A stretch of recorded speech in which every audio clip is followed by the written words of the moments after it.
Hello everybody and welcome to this new video on RawTherapee, and in this video we are going to see how to work with shadows and highlights.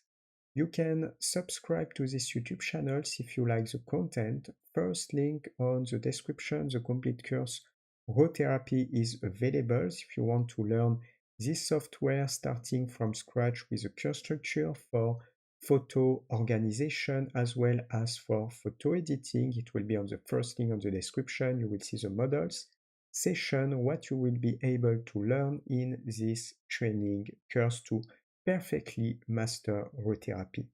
Second link on the description, the website in link with this YouTube channel. You can discover software, have basics of this software in these YouTube channels. And second link on the description, it is like an online school. You can pick a course and learn any graphic software. So the first thing that we are going to do, it is to select an image, and I will select this image. I will go on the right, and to work with the shadows and highlights, you can use in RawTherapee, you have two types of process. You can use shadows and highlights and tone equalizer as well. So if I click on shadows and highlights here, it's not possible to work with a negative value, so it means it's only possible to work with a positive value with shadows highlights, and this is why it's different from the tone equalizer. In shadows highlight, first I will activate the adjustment here, and concretely you can increase the highlights, and if you increase the highlights, it will be to darken the highlights. And here you can see the shadows, and if you increase the shadows, you will just lighten the shadows.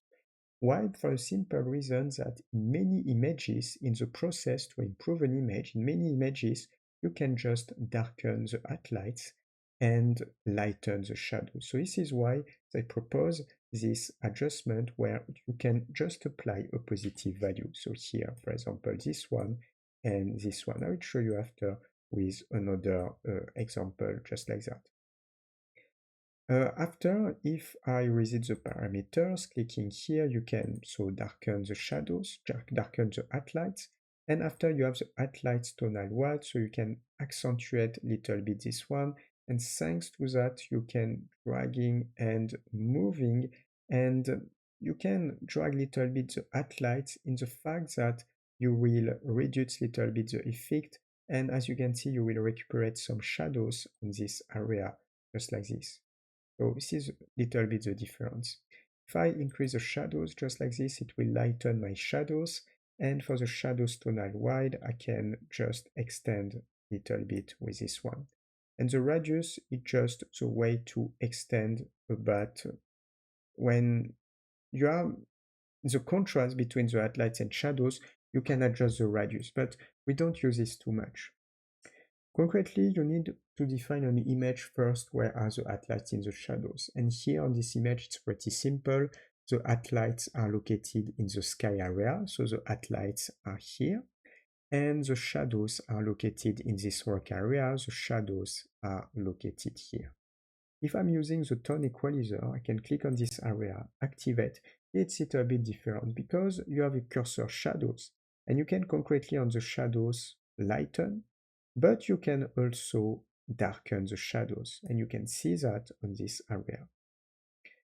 I can reset the parameters. For the highlights, it is same. You can go here, you can lighten the highlights, so it means this area, or you can, at the opposite, darken the highlights on this area. So you can work in a positive or negative value. You can even adjust the midtone, so it means you can click here, and you can adjust the midtone as well. Go on the left or go on the right to adjust the midtones. Also, it's a possibility. You have even the black point and the white point. So the black point, what is this? It is the darkest point on your image, and the black point is the darkest point of your image, and the white point, the brightness point of your image. So for example, if I want to add more contrast, I will reduce the shadows here. For the highlights, I will increase, and I can create more contrast. And I can adjust also the midtones to extend a little bit on the shadows or on the highlights. You can also adjust the black point. It is another way to inside the shadows, you can make some area a little bit darker. It means if I'm moving here, you can see this area, this one already dark to become more darker. But if I move this one, as you can see, it will be different. And the same for the Y's inside the highlights, you can adjust a little bit more the Y's value. So here I can brighter, but you can adjust, oops, I think it's too much, but you can, yes, adjust the white print inside the highlights. It is a way to process. So here, for example, I created more contrast, but that's the opposite, you can create less contrast.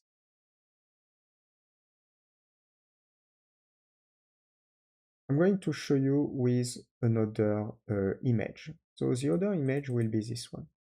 So this one is pretty interesting. We can see the highlights on the sky area, and as you can see, it's totally too bright.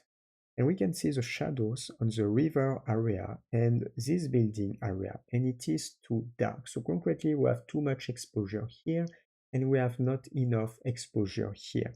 And I would like to create a correction using the shadows highlights or the tone equalizer.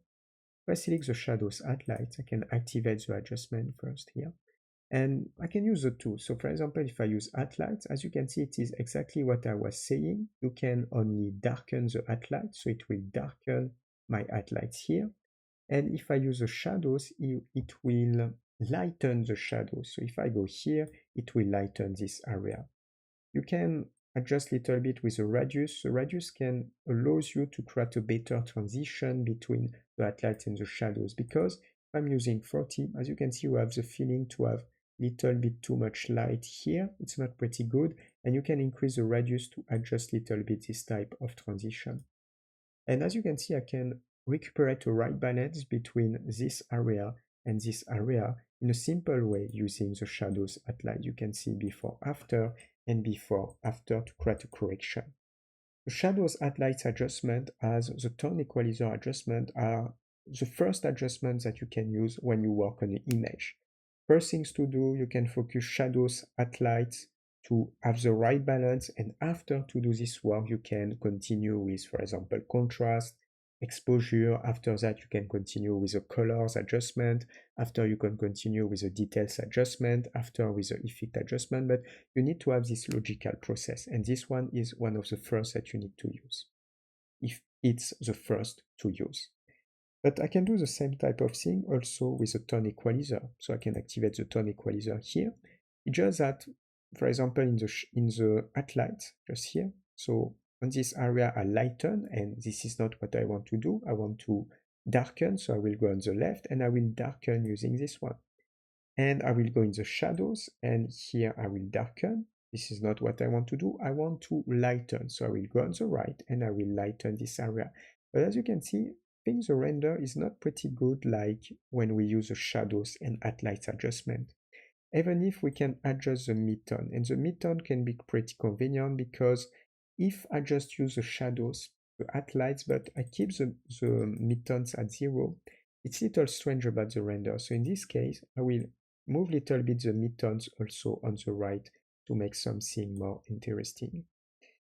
And we can also adjust a little bit the black point, just like that. So it means inside the shadows area, we can adjust, as you can see, make some specific area a little bit darken or a little bit lighten. So I think I can move the black point a little bit on the right as well.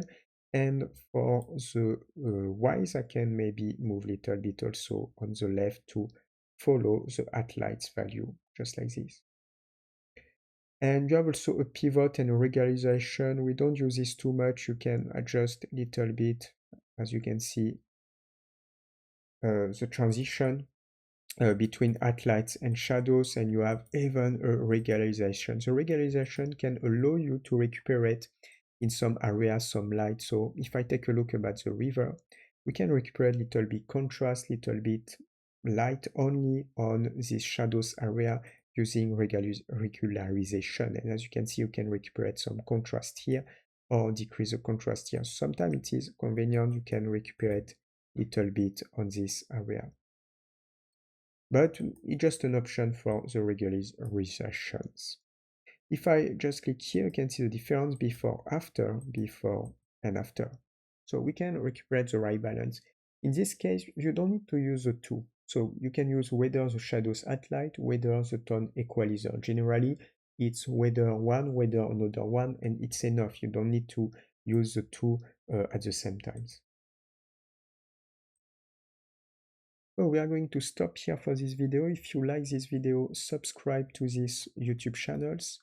First link on the description, the complete course RawTherapee is available. So if you want to learn this software starting from scratch with the course structure, it will be on the first link on the description. What you will be able to learn all this software, starting with the importation of the images, how you can classify your images, add different metadata on the images, apply the different filters, work with all these things. You will learn all the different adjustments step by step in the different categories with different examples, how you can also export the images and different also trainings about image improvement in this training course. First link on the description. Second link on the description, the website in these YouTube channels.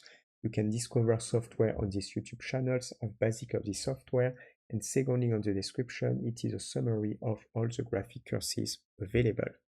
For the next video, see you. Ciao, ciao.